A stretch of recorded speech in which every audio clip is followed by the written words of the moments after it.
Hello, everyone, and welcome back to Kenny Conversation, brought to you by JEGS, the leader in high-performance aftermarket car parts.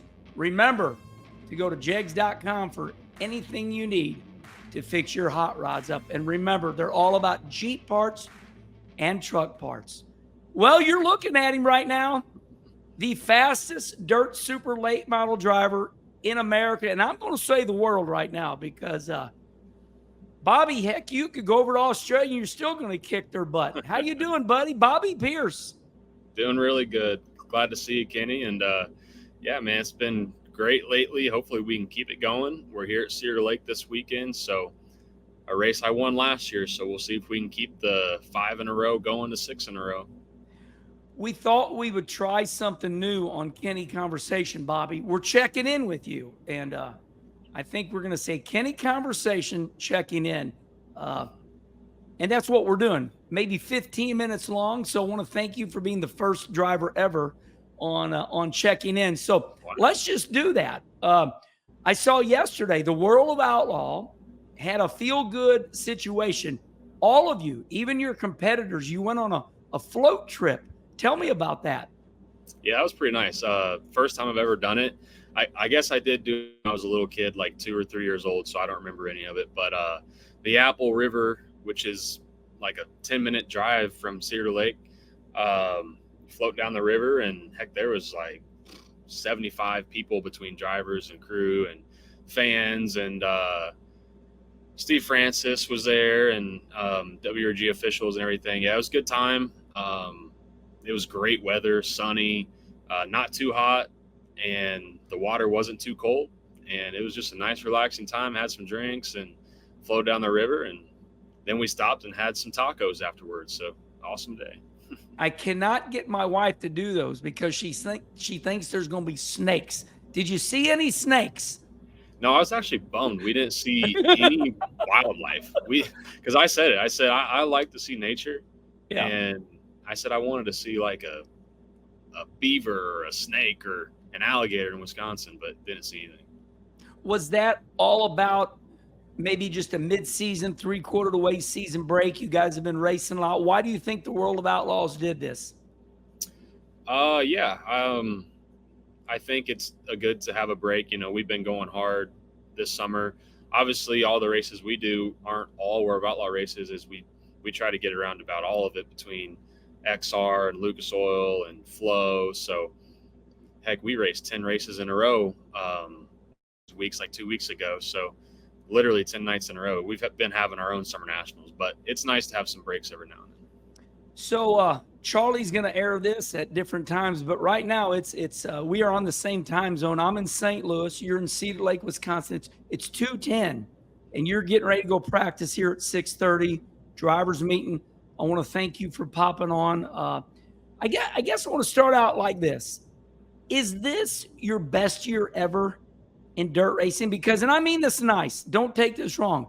It seems like you're either winning or blowing a motor. Yeah. I'm glad you're not mad at me because that's what I see. You're either winning. Is this your best year ever? Yeah, I think it is as to this point as far as the wins. And I only had one crown jewel at this point last year. And then, of course, I went to Cedar Lake and Florence and won both of those, which made it 3 for the year. But now I already have 3 crown jewels or 3 $50,000 to win races heading into this weekend. We've already won 3 of them. So it's definitely, I think it's better. And we went to Vado. We almost can win 6 races there, and we won 4 of the 6, almost won them all. Larson kind of got us that last night there. But, yeah, it's been a great year. Of course, this being the second year in a Longhorn, you know, that's going to help because last year was kind of figuring it out a little. Didn't take us long to figure it out. And, yeah, so better year in the sense of that. Worse year in the sense of if we're not winning, we're having bad luck, we're having crazy stuff happen. It's been a roller coaster season, up and down, you know, and that's how racing goes. But this year has been pretty crazy with that. So it is wild to think that this has been my best year as far as wins with everything else.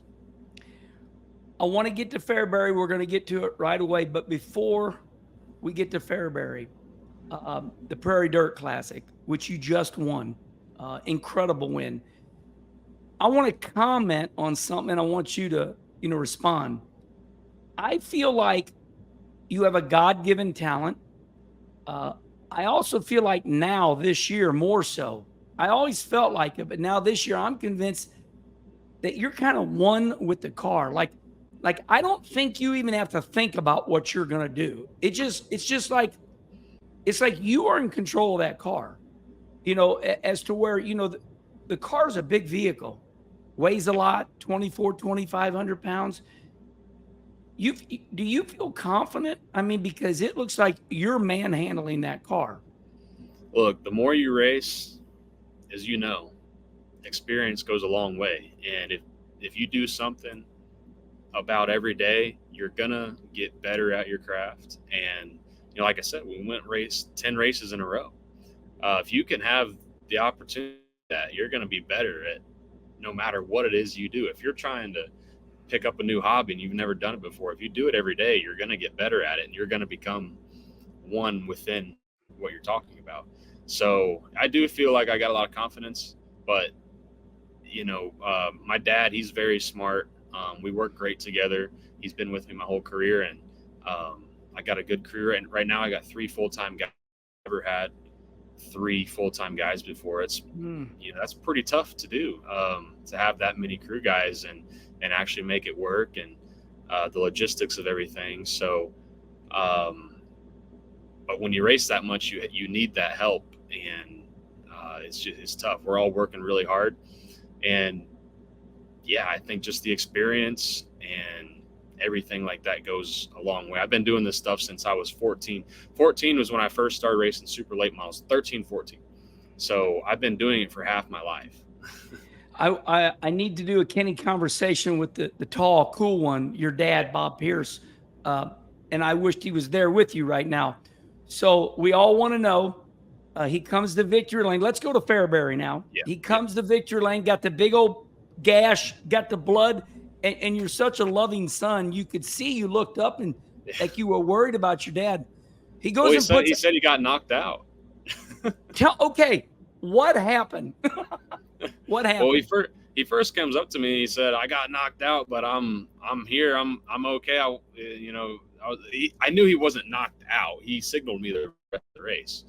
But in my first impression when he said that, I was like thinking crazy fan at Fairbury. It's crazy there. It's rambunctious. Like someone just hit him upside the head. Who knows? But he said it was a rock.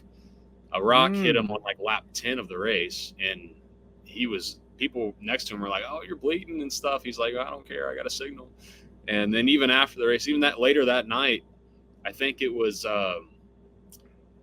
this was a wild night. And when I eventually got home at like 5 a.m., I had no water in my house. So I had to go shower at my parents' house. I had to drive back to the shop.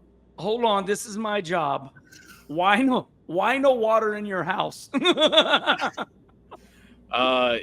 you're barely home, stuff just breaks down, I guess, and you can't stay on top of it. Okay. So, good stuff. It was a water pump issue. Abby ended up fixing it, actually. So she's a badass. Yeah.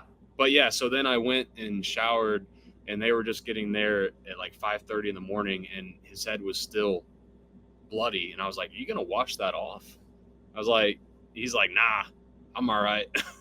Oh my God. That was his wounded warrior, so to speak. I'm not stealing that from our great soldiers, but he's a warrior. He's like, "I'm going to wear this like a badge of honor." So, okay, Bobby, I'll paint the picture and then you respond. So now straighten me out when I'm wrong. You go to Fairbury, you have motor issues. You have to start last. You take a World of Outlaw provisional. You start last. You go to fourth. Before that, you missed a little bit. So the motor issue was on Wednesday. That was during the flow race, which had nothing to do with Prairie Dirt Classic. And then the PDC started on Thursday. But so at the flow race, we had the motor issue in hot laps. And I think it was caused from, we raced on a really rough racetrack the night before. Probably stuff should have been looked over more. It broke in hot laps. We ended up finishing 4th at the flow race. And then at the PDC, on Friday night's prelim race, we were just about to get to the lead in the prelim race, and the drive shaft broke. So that's why what I had it to get was. that provisional. Yeah. You know, talking about that, I always tell my friends I'm constantly doing maintenance. And the key is to replace this stuff before it breaks. So I know what you're talking about. We have a lot of what we call wheel spin. When we get on a rough track, the motor free spins and then lands back down. Okay. Hooks up, lands. Yeah. So, I mean, it's like if you don't put new U-bolts in the drive shaft or a new drive shaft or a new motor, it's just, it's hard to keep up with. I'm with you, Bobby. Okay. Yeah. So because of that, you take the provisional. You start, what was it, 29th, 30th? They started 30 cars. They had cars. I started 24th because the rest behind me was provisionals for track provisional and outlaw emergency provisionals. So you put on a display, and I'm gonna let you take it over here in a minute, but this is for the fans that didn't watch. So you start basically 24th, you get to 4th, and you're coming. With 40 laps to go. Crowd's on their feet, and your right front gets into somebody, you spin out. You go to the dead last again, and you come to win it on the last corner. Take over now. What in the with 40 to go when you spin out, that's where I want you to take over right now. Tell me about it. So when I spun out, which it was a deal where a lap car had my vision kind of blocked, and then I went below the lap car, and then there was a car right there, and that kind of deal where you can't get woed up in time, and you almost take yourself out instead of taking that person out. And I sat there, got the engine fired back up, and was like, man, I probably just blew my shot at winning the Prairie Dirt Classic this year. Because, you never know if the racetrack's even going to be good again for the last bit of the race to even get back to the front. Your tires are probably shot by then. The momentum you had just got killed. So I fired the engine back up, rolled around, looked at Bob up there when he was signaling me. He was trying to look at crew guys, and I was like, I was thinking Bob was going to be like, sometimes he gets throws the signal gloves down or whatever, and just watches the rest of the race. So now you're on an island by yourself sometimes. Yeah, you think. So what did your dad do this time? He didn't throw his gloves down, did he? No, he actually didn't. He actually was cool, calm and collected for a change. And I had to go to the official because my receiver was like cutting in and out. And I stopped to ask the official where I was going to restart. And he said, because I talked to the official later, my friend Maddie, he thought I was going to be coming up with some excuse as to how I should get my spot back. And I was like, no, I just need to know where I restart. And so they told me I restarted 19th. And 40 laps to go, restarting 19th. I had to do all that passing that I did, had to do it over again.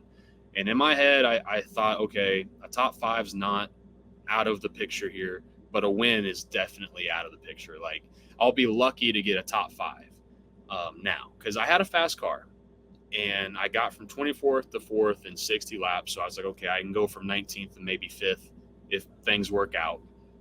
And I got to, what was it, 7th with 20 laps to go. So I was over halfway there with 20 laps out of the 40.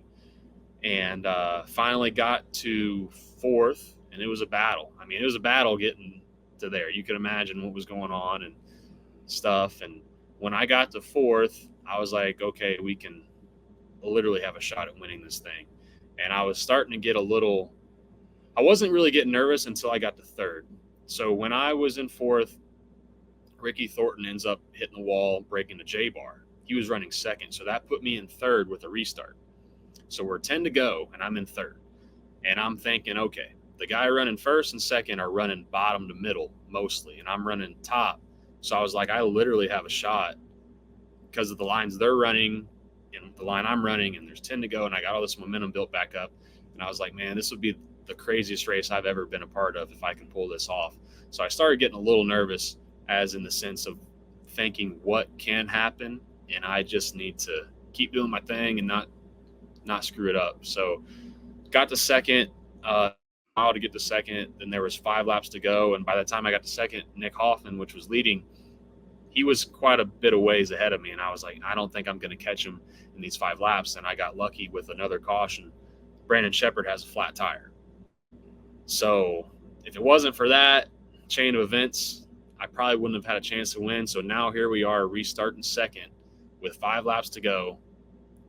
And it's a 5-lap shootout, right? For Prairie Dirt Classic, biggest race of my life, in the sense of it's eluded me forever. And I've ran second so many times, third, and I've been so close. And things with the car happen, I guess, as Ruben said, we led 262 laps Prairie Dirt Classic and haven't won it yet.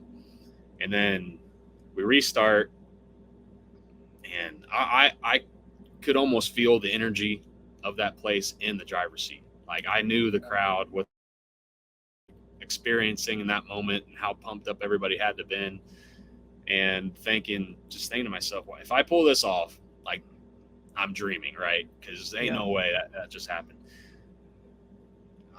Me and Nick having a good battle. He's running like middle bottom, and I'm trying to get around him.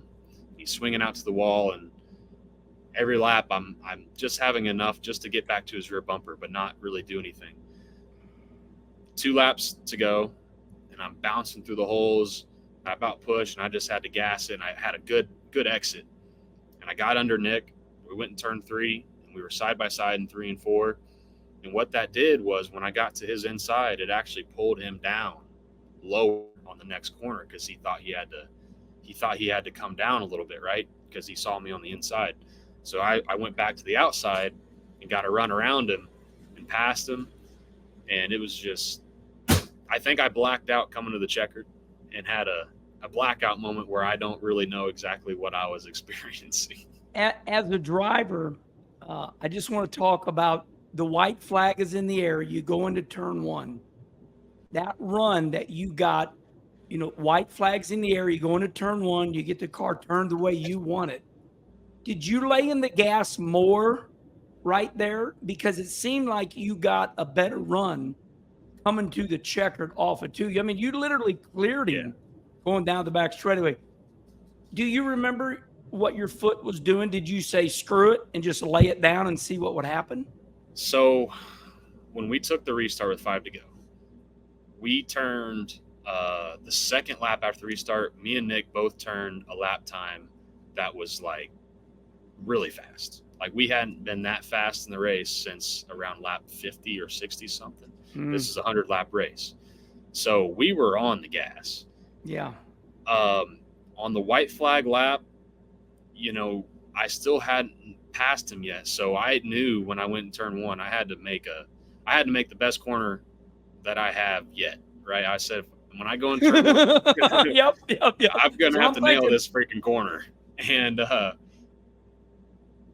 how you had to enter the corner, it was so rough on the top on entrance. I was kind of going right below that.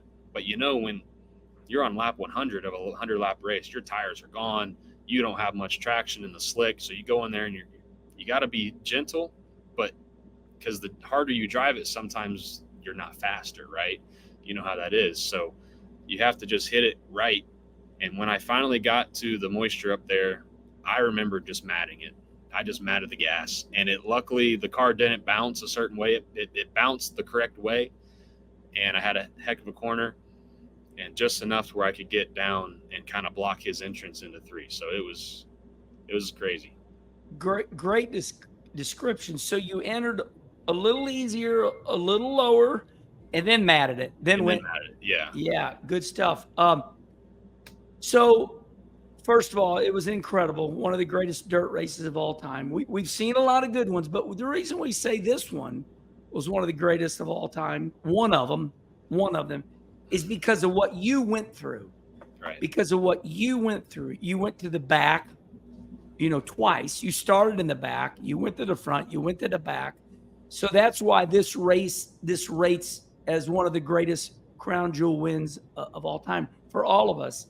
So I think I know the answer, but I want you to tell us all. You said, oh my God, I think I started crying. I'm so emotional. I want to hear it from you. Why were you so emotional? Yeah. Even right now, it's pretty crazy to think about. That's So okay. You can cry.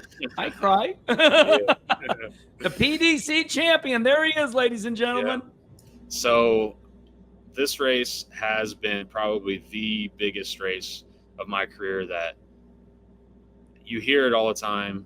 You know, fans will say, when are you going to win the PDC? This be your year. This be your year. And it's like when the PDC rolls around, it is the thing that everyone talks about. Because ever since I was younger, so I've watched this race grow to be what it is. It used to not be this big of a race. It used to be more of a, it was a big race in Illinois, but now it's a nationally well-known big race. 50,000 win, $500 per lot. You can win $100,000 at that race. So the amount that this race is just, I've been so close. I've been passed on the last lap at this race. So I've been in Nick Hoffman's shoes. I've flipped going for the lead this race. I've ran second to Kyle Larson. I've ran second to Ricky Thornton with a broken right rear shock. All sorts of things. Even when I was younger at this race, I thought I was going to win it one time, and late caution came out and I got passed and ended up third. So my dad's won this race 5 times and I've won it 0 times, but now I finally won it. And that was a mixture there. You take this whole year of everything that's happened earlier in the year and everything, how I said it's been a roller coaster year, and we're trying to climb back up there in points, and we're trying to just, we're working so hard. We've been on the road a lot. The crew's working hard. Everybody's working hard, and lots of sacrifice. So everything that went into that weekend, breaking the motor early to begin the week, having the drive shaft break in the prelim night, starting 24th, going to the front, spinning out, thinking your night's over, restarting 19th, coming back to the front, winning it on the last lap in dramatic fashion. Like, it had everything, When Matt Curl came to my window, which Matt Curl is the owner, promoter of Fairbury Speedway, he came to my window to congratulate me right before I was like getting out of the car, and they were kind of holding me in the car for a second. You know how that is sometimes. They're like, we're not ready yet. We're not ready. We got to set up. So you got to sit in that car and you're just wanting to get out of it. And he came to my window and he said, congrats. And me and Matt have a long history of just, he's seen all the heartbreak we've endured there and everything. And I guess when he came to my window, I just started losing it. I just started crying, and, we finally won it. So I think it's, go ahead. When I got out of the car, I was beating the heck out of the roof with the flag. I loved it. Yeah. And then I spiked the flag and spiked the hat, and then damn it, yes. Yeah. And then you come off the car and you have this rush of adrenaline that's now kind of like crashing. And when I got off the car, I just wanted to see my family and crew, and mostly Abby. I knew Abby was there, and I didn't know where she was at. And I was like, "Where's Abby?" And we hugged. And did you almost pass out? Pretty crazy.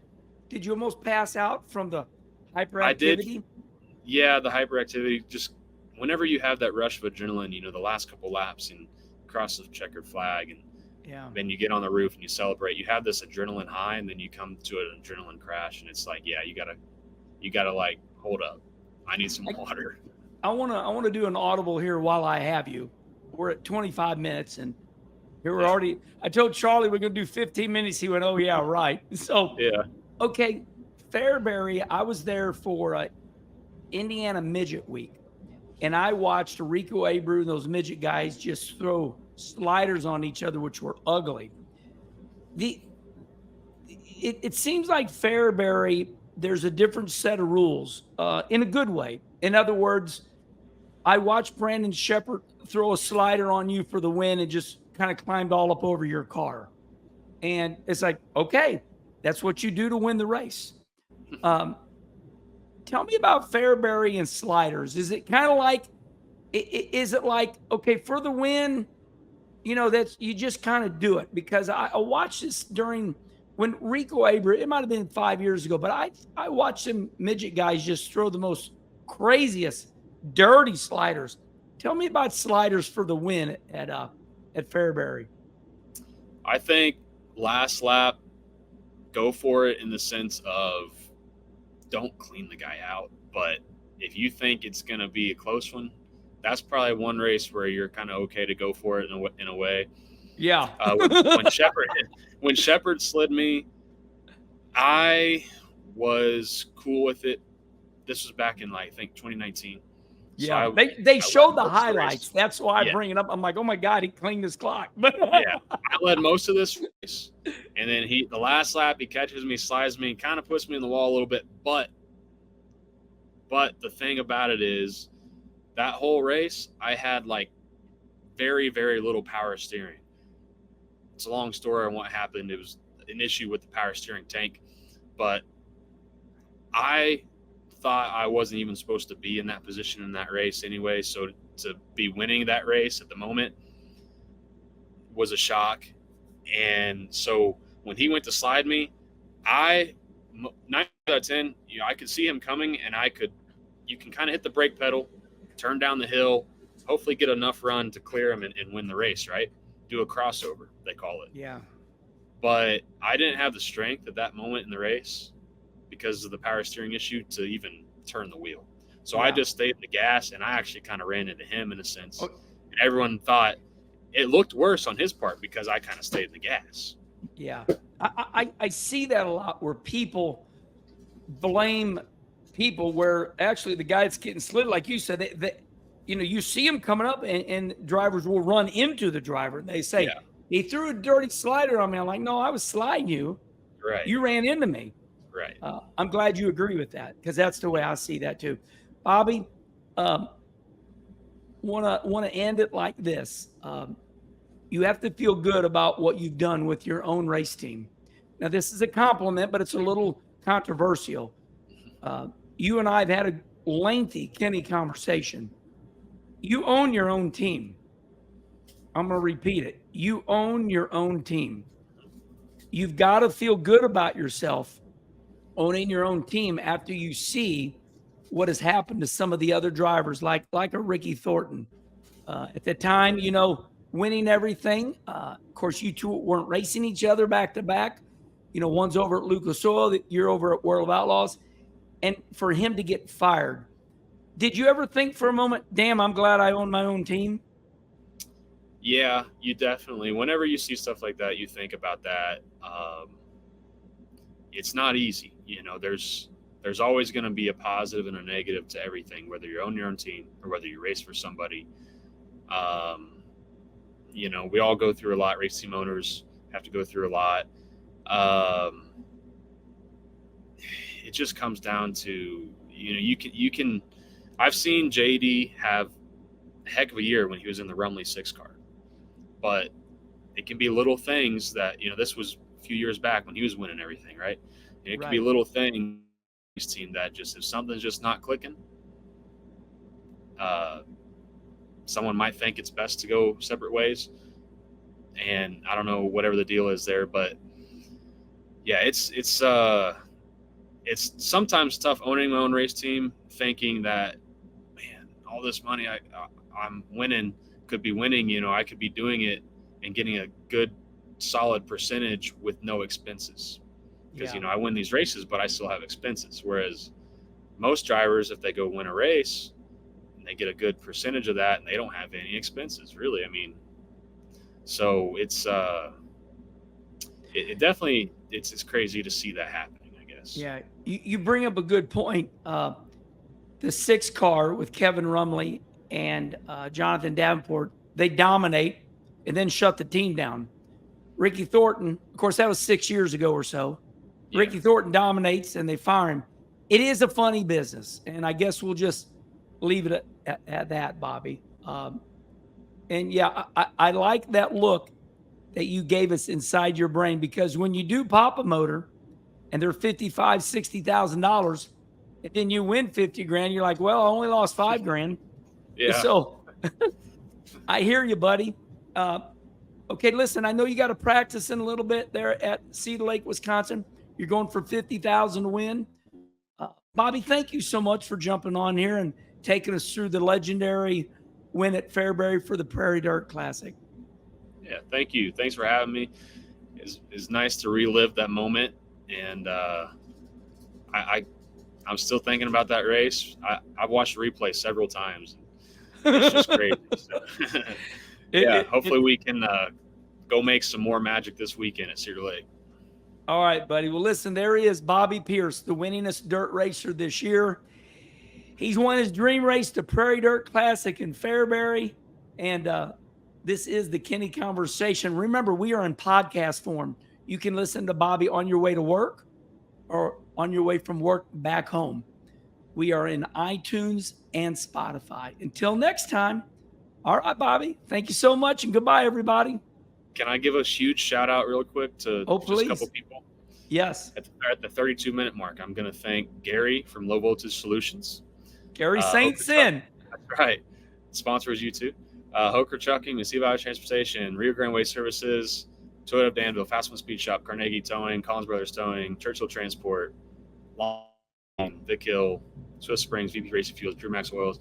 Everyone that helps me out, all the fans, and special wrap on the car this weekend at Cedar Lake, megansmission.com. Check it out.